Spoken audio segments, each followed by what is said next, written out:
आज हम लोग एग्रोस जेल इलेक्ट्रोफोरेसिस का अध्ययन करेंगे। एग्रोस एक लीनियर पॉलीसैकेराइड है, रेखीय पॉलीसैकेराइड है जिसका अणुभार 12,000 के लगभग होता है। यह एग्रोबायोस की रिपीटिंग यूनिट से बना हुआ होता है। एग्रोस अगार का ही एक घटक होता है। प्रायः एग्रोस जेल 1 से 3% की जेल्स हम बनाते हैं प्रयोग के लिए। एग्रोस जेल्स जो हैं उसके लिए हम ड्राई शुष्क एग्रोस पाउडर लेते हैं, उसे जलीय विलयन बफर के विलयन में घोलते हैं और गर्म करते हैं जिससे कि वो एक स्पष्ट विलयन बना ले। और जब वो स्पष्ट विलयन बना लेता है तो उसे प्लेट में पोर कर देते हैं। जब वो ठंडा होता है तो हार्ड रिजिड जेल बना लेता है।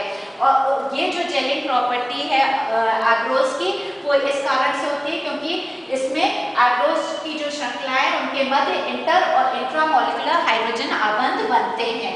क्रॉस लिंक जो जेल की संरचना है उसमें अच्छी एंटी कन्वेक्शनल प्रॉपर्टीज होती है जिससे नमूने का पृथक्करण अच्छा हो जाता है। हम एग्रोस जेल्स की जो पोर साइज है वो नियंत्रित कर सकते हैं। यदि हम कम प्रतिशत की जेल्स बनाते हैं एग्रोस की तो बड़ी पोर साइज की बनती हैं, और अधिक सांद्र एग्रोस की जेल्स का उपयोग करते हैं तो छोटी पोर साइज की जेल बनती है।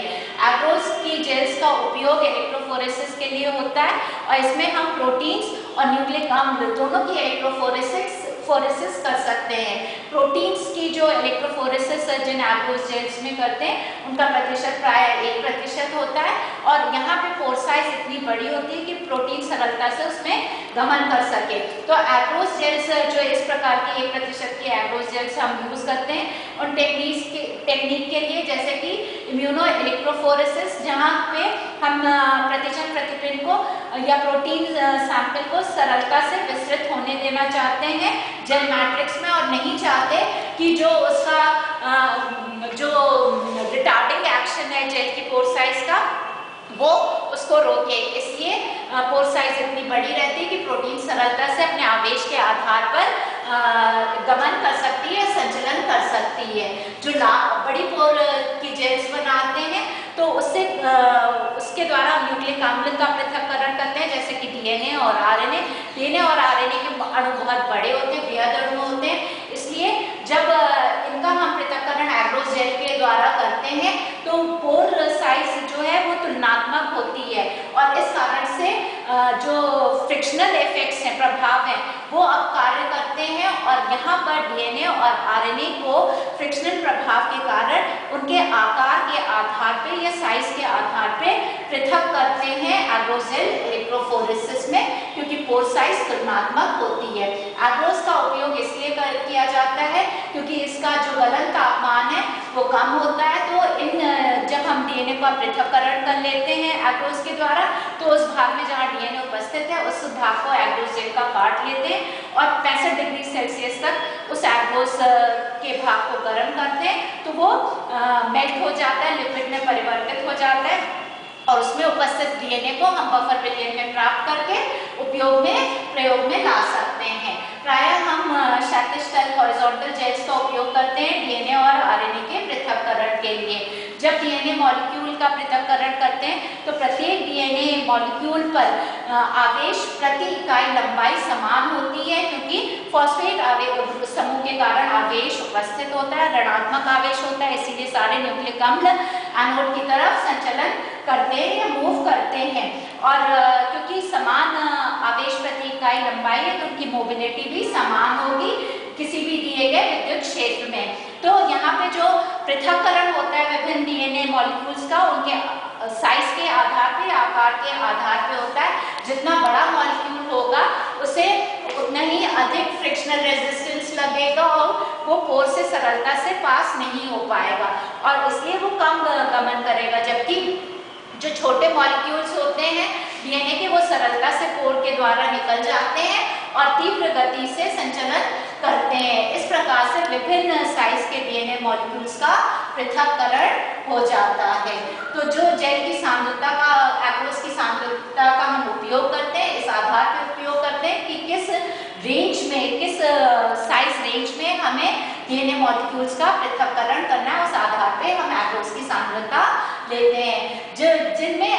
जिन जेल्स में एग्रोस की सांद्रता 0.3% होती है वो डबल स्ट्रैंडेड डीएनए का पृथक्करण करता है, जिनकी साइज 5 से लेकर 60 बेस पेयर के मध्य होती है।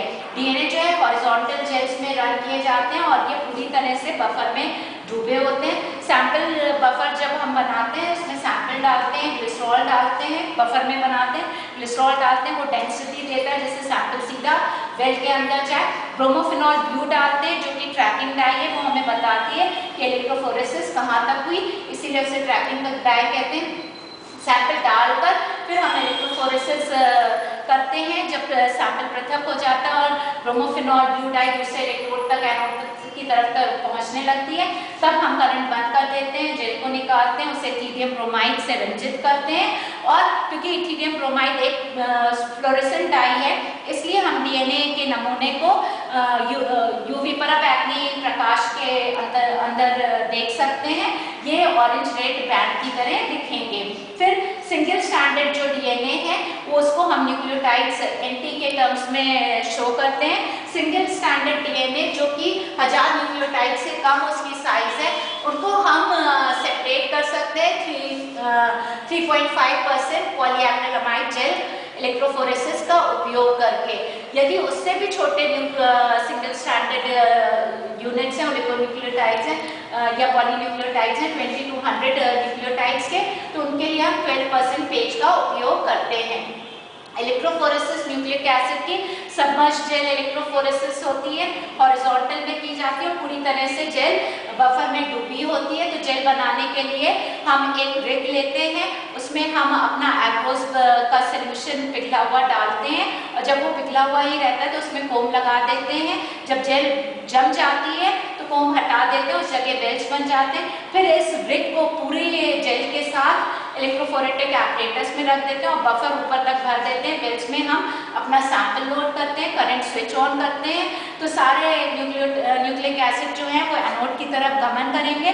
जब ब्रोमोफिनॉल ब्लू डाई एनोड की तरफ पहुंचने लगती है दूसरे सिरे पर, तब हम इलेक्ट्रोफोरेसिस रोक देते हैं, जेल निकालते हैं, उसे इथीलियम ब्रोमाइड से स्टेन करते हैं और यूवी प्रकाश के अंदर देखते हैं तो ऑरेंज रेड बैंड हमें डीएनए के दिखते हैं।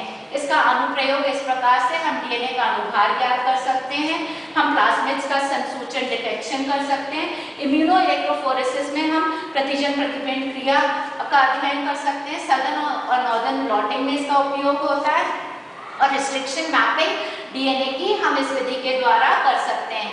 इलेक्ट्रोफोरेसिस ऑफ आरएनए जो है उसे भी हम एग्रोस जेल्स में करते हैं और यहाँ पे जो पृथक्करण है वो उनकी साइज के आधार पे होगा। 2% एग्रोस जेल्स जो है वो राइबोसोमल आरएनए 18S और 28S का पृथक्करण करती है। यदि अधिक रेजोल्यूशन चाहिए तो 2.5 से लेकर 5% तक की एक्रिलामाइड ग्रेडिएंट जेल्स का उपयोग होता है। वो ट्रांसफर आरएनए 4S और 5S राइबोसोमल आरएनए का अच्छा पृथक्करण करती है इस तकनीक के द्वारा। नेटिव आरएनए का जो प्राकृतिक रूप में आरएनए उसे इथीलियम ब्रोमाइड से रंजित कर सकते हैं, पर यदि आरएनए का हमें साइज डिटरमिन करना है तो उसे विकृत करना पड़ेगा। विकृत करने के कारक जो है फॉर्मेल्डिहाइड और ग्लाइऑक्सिल है। तो पहले हम डीएनए आरएनए को डीनेचर करते हैं, विकृत करते हैं और फिर फॉर्मेल्डिहाइड और ग्लाइऑक्सिल डालते हैं, तो ये अडक्ट्स बनाते हैं। अमीनो ग्रुप जो ग्वानिन और यूरासिल के उनके साथ अडक्ट्स बनाते हैं और फिर हम इलेक्ट्रोफोरेसिस करते हैं। फिर आरएनए को हम एप्रिडीन और इनसे अभिरंजित करते हैं।